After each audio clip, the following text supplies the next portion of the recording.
play you my favorite song off the first record that we put out, a couple years ago.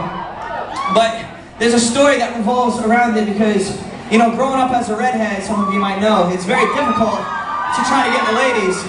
So what I had to do, I had to be very sneaky. I had this girlfriend that I dated, and I wasn't allowed to kiss her or hug her or hold her hand around her parents because her dad was part of the Cuban mafia and did a lot of the drug thing and the guns. And the reason I knew was not that I saw the drugs or guns, it was because he had this chest of hair that was like an oak tree. It stuck out, it was like a bush. And I had nightmares about it. I literally would wake up sweating, thinking that maybe one of the chest hairs was stuck in my teeth or something like that. Yeah, it was disgusting. That's why it was a nightmare. That's why they have that word.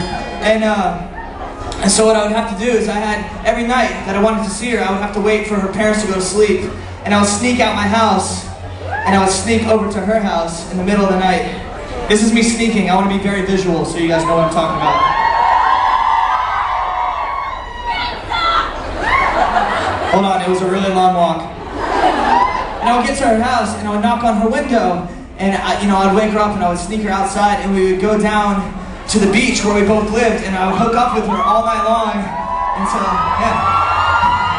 we would just keep hooking up until either the cops came or the sun rose, and at that point I would sneak her back to her house, and because I am a gentleman, I would dust the sand off of her feet and then I would just kind of launch her back into the window. And then I ran home literally as fast as I could because I was so excited that I was hooking up with a girl all night long. And I was able to pull that off for the longest time until her dad decided to be a We the Kings fan. And he Googled us, he Googled We the Kings, and a YouTube video came up of me saying this exact story on stage.